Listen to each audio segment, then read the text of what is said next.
hay với là hianin in rồi là kudam siamin ta kan thok do na mo helai ka scooter ka da when hi khwan nuam fak lawa hei kan chen oma hian sang te ten oma chuan helai hi MHEP in anita chuan helai hi ke ni property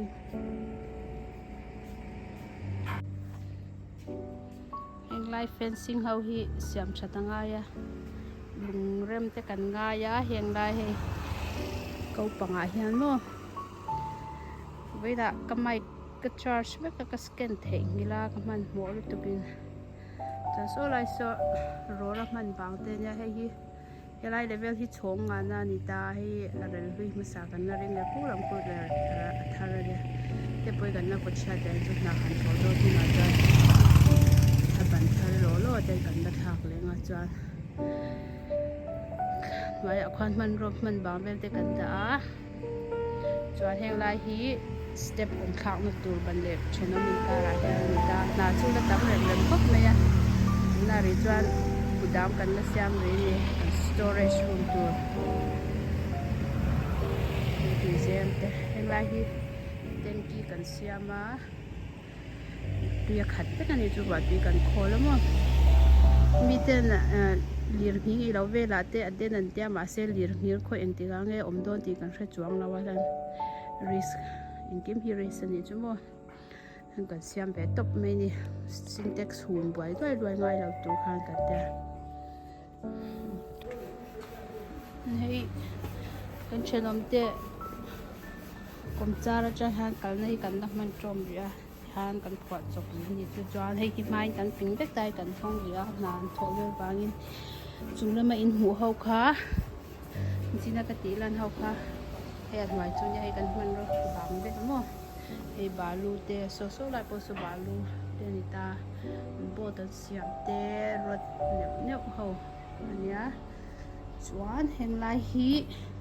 slip hi an ti lo lo ria nikina ti tur chuan he lampang ol chin hi lani buk ta a ania ka sam ti ra he lo tur ka tur ne ma se ruwa te tla le kan man law ne lo tur kan na mang ri lawa chuan so chenam te so ni nan khi ve so lai so dan kal tir to pa side ne ni ram kina na shin na khulai khan lung kan re mang kan tia mo chuan hila hi dump area gandam area ania lai khanin chol ve kan pai ria hei hi chu leivung omna ni wangin a min kan hlawa kan khu ve mai bu hi tianga min lau om shan lo chuan in chunga tang khianin tui khwap hi ron far theya helai hi hu deuh du pa hei kan bo te po hi kina sizing thatte ngai don ni ani lo pon a chung lampang ti phoi turin chuan kan let le lo kanga karon ti lam chale ang helai banin ban kal ti mayang na an do na eng lo phei helai zo na hianin partition kan siam do na heng rot te hi Christmas boruak le tyang vel le ni dang shim shima ngemo kut za ho ina an lo phoi mai lo na turin siam kan tuma mo chungda chu na kan tho tu te ni a chuan chhun chola hun chep to helai hi step phwa chok deon siama hianin thenon rap bala ta han kan en chinange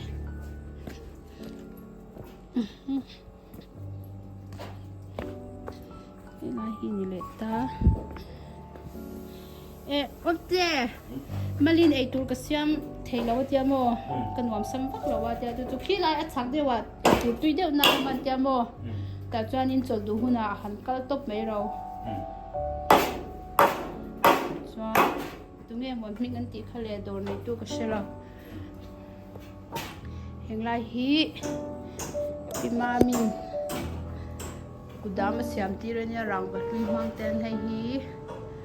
lo fa roi chunga ria turin tho hun mi tur ria na turin an bo sa me kan na chuan storage room ani angin ti han thil zong zong hi anin nuai ya kan lu thei che ni hei kan do kan hlui te kan da chawa nakina manna takin kan tia chuan thil phu na tur siu porin te man roi chu kan nei ve nuai ni chu mo hei balu shik na ti vel ta rod wal sa ka soi khang lai ting an soi hen hi ring hair sa how ten ya don lop pan chi kan lai te ngai in thil bung ro le nang hi ta kan da ni chuan bel bel te pra heng lai bel a hen a khu bo ni tura ka ngai bel hi ka pu fak lo khong e da ni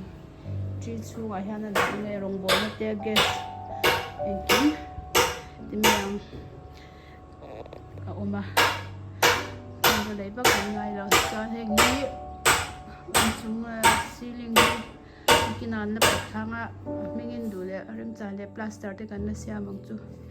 duai nan lo uluk de lo hlek ka wangin uluk lo de hlek ka wangin ti han ani tum ain ani taru ta ni chumo mi han lwa ti le tur tan po chei fe la pon kha ma yang chi ta chen rang patharan hanga chen lui anan ti kwal ve chuan lai tuk vera hian hei tan veranda ti me yang balcony te om ta heng hi he ai zau hi mi dang mihring om tak tak chuanin tiang le khi kan hisap lo ta balcony tura hian he lai ban han kan cha si hian lai vel am hian he zau no ve de lor tura kan hisap ania masila lai kan la khoi mai don lo an ka hun la rei don ni chuan so lai kan huang dan hei khot thlir hi lai chang hian view hi nuam be em mo mi in chung thlang lampang ho in chung kan thlir thei vek ti la min chu khwa that lo em awangin hei khothiang ka na lang thui lo jok ani hi ko hi ring vak lo mai thei so lam so veng pui lampang ania sai lo ite in po lang lo rak nga sha ing so mani nita mai school te huan an chinga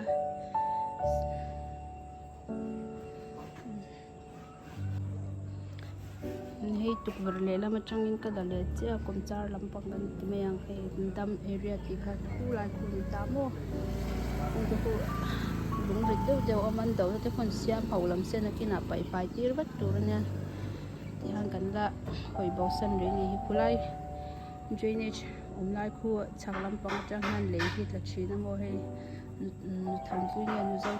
than pui ni ka shai than than theng tok in an lo thian top ri mei ka sham dang rem chang hian kong pui ti chha te kan le ya ni kina la repair tur ania chuan vel ne lai mi ho hi an fel ve shim ate meng le na ten thok na sa ten in om man mang hin om lo hei pitar putar ti vel na thor rim thok thei lo ang cha ho cha kha in ngak tu ni tlang pui nau nol pom ti vel te mi pa ngai chu ram huan na thokin mani chul an om veka khwa hi re ve topani me ti me yang hei i sil char road vela chuanin motor hi chu tlan ring ta hei kong hnuai te poi hnuang hianin motor tlan vak khiom lo kha to chuan tlan ve rek tho ni chu in hin nei thalom em an thukurim bok ta mo hei in nal deuh hi ding fer fur mai ni yan ram man te po hi to chho ve zela ram hi la tlom tu pa in hun lei tur zong ta chuanin ai zola veng chengker te meng veng tlabir le hun rem lo deuh la ya man to deuh le ai chuan heng la ya lir the mani in bula hun the na tur garage ra siam na tur hi i nei tua ta chuanin mo heng lampang hi bo chi le mi polan le na sa to tun la ya chuan mo chuan hei kan in na kan langa khop me ke ni pon hei